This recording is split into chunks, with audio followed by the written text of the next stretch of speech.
Bismillahirrahmanirrahim. Assalamualaikum warahmatullahi wabarakatuh. Waalaikumsalam warahmatullahi wabarakatuh. Alhamdulillah, innalhamdulillah nahmaduhu wa nasta'inuhu wa nastaghfiruh wa na'udzu billahi min shururi anfusina wa min sayyiati a'malina. May yahdihillahu fala mudilla lahu wa may yudlil fala hadiya lahu. Asyhadu an la ilaha illallah wa asyhadu anna sayyidana Muhammadan abduhu wa rasuluh la nabiyya ba'da. Pertama-tama marilah kita panjatkan puja dan puji syukur kehadirat Allah Subhanahu wa taala yang telah memberikan taufik hidayahnya sehingga kita bisa berkumpul pada kali ini. Amin, amin. Kedua kalinya salawat serta salam semoga tetap tercurahkan kepada baginda kita Muhammad sallallahu alaihi wasallam yang telah membawa kita dari zaman jahiliyah menuju jalan yang terang benderang, yakni dinul Islam.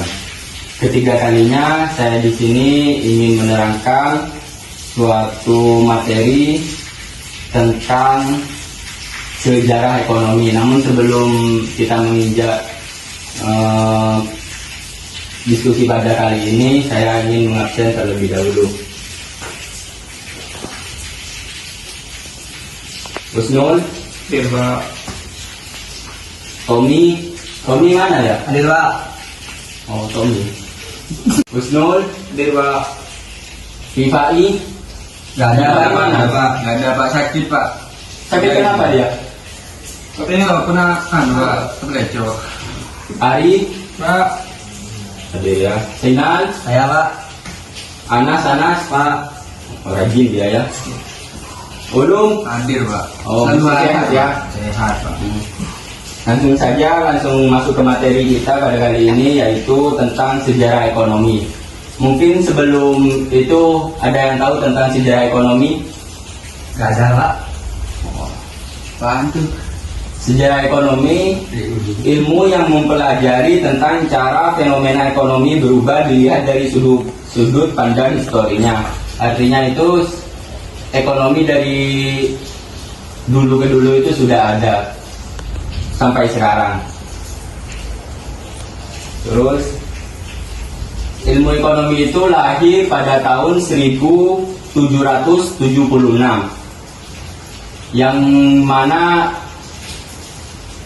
itu terbitnya dari buku Adam Smith, yaitu The Wealth of Nations. Meskipun demikian, ilmu ekonomi yang sekarang diajarkan melalui buku-buku teks ekonomi sebenarnya adalah ilmu ekonomi neoklasik yang lahir 1 abad kemudian pada tahun 1890 melalui penerbitan Principles of Economics. Jadi sekarang ekonomi itu sudah banyak buku-buku yang mempelajari tentang ilmu-ilmu ekonomi. Secara umum, ekonomi ini memiliki pengertian sebagai ilmu yang mempelajari bagaimana cara manusia untuk memenuhi kebutuhan hidup mereka dengan menggunakan sumber daya yang tersedia. Yaitu manusia sekarang itu memanfaatkan suatu pekerjaan yang mana pekerjaan tersebut yang membuat seseorang itu bertahan hidup. Seperti contoh pekerjaan kayak Barbershop. contohnya kayak potong rambut, terus Petani Pak. petani ya, termasuk itu kayak tenaga kerja, kurir masuk ya, seperti itu.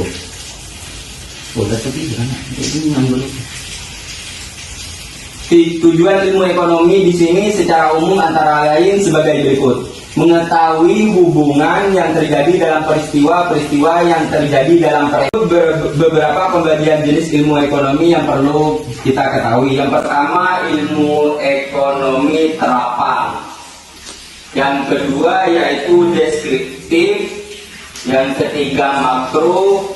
Dan keempat mikro. Dan kelima publik. Dan keenam moneter. Dan yang ketujuh sumber daya manusia. Dan yang kedelapan ilmu ekonomi internasional. Di sini saya menjelaskan tentang ilmu ekonomi makro. Ilmu ekonomi makro merupakan ilmu ekonomi yang fokusnya kepada ragam kegiatan yang berhubungan langsung dengan ekonomi. Tujuannya yaitu mencapai sasaran makro yaitu yang menjaga stabilnya harga serta keseimbangan perdagangan internasional.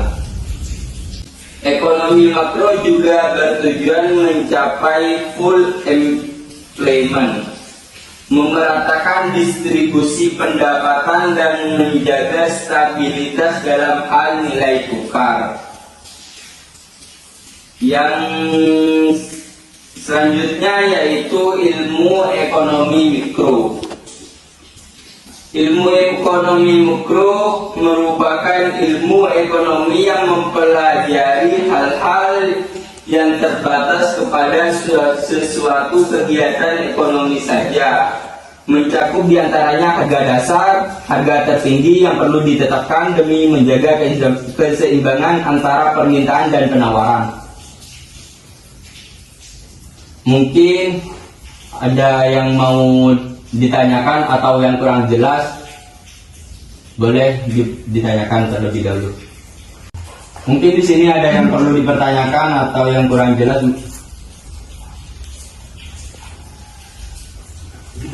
Ada yang perlu ditanyakan? Saya Pak. Iya, Usnul, silakan. Contoh kegiatan ekonomi itu seperti apa ya Pak? Apa saja ya Pak? Contoh kegiatan ekonomi. Contoh kegiatan ekonomi itu sebenarnya banyak. Seperti contoh profesi kayak dokter, dosen, guru, seperti itu. Terus kayak tenaga kerja, kayak perusahaan itu membayar upah kepada tenaga kerja, kayak karyawan gitu.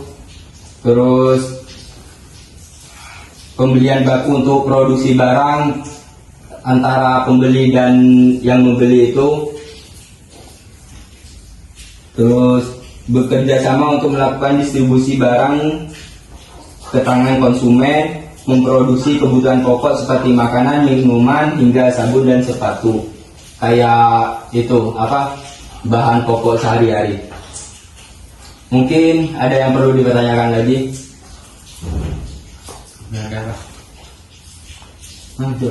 Saya Pak. Oh, silakan nyari. Kenapa Pak harus ada ilmu ekonomi gitu? Ya, sini saya jawab. Ilmu ekonomi itu timbul karena membantu dalam pengambilan keputusan sehingga kegiatan yang dilakukan efektif dan efisien. Penjelasan itu. Dengan ilmu ekonomi kita dapat memahami kegiatan-kegiatan ekonomi. Dengan ilmu ekonomi kita dapat memahami masalah-masalah internasional seperti ekspor dan impor, kayak barang di ekspor ke luar negeri itu kan harganya akan meningkat. Kayak contoh sebanyak mengimpor suatu produk itu ke dalam negeri, ya seperti itu.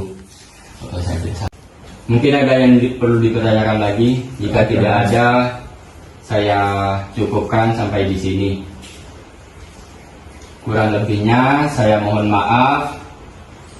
Sebelum menutup pembelajaran kali ini, lebih baiknya kita berdoa terlebih dahulu, membaca kafaratul majelis 3 kali. Kalau yang Kristen gimana Pak?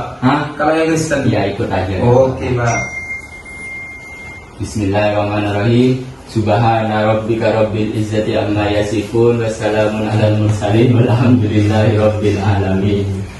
Assalamualaikum warahmatullahi wabarakatuh. Waalaikumsalam warahmatullahi wabarakatuh.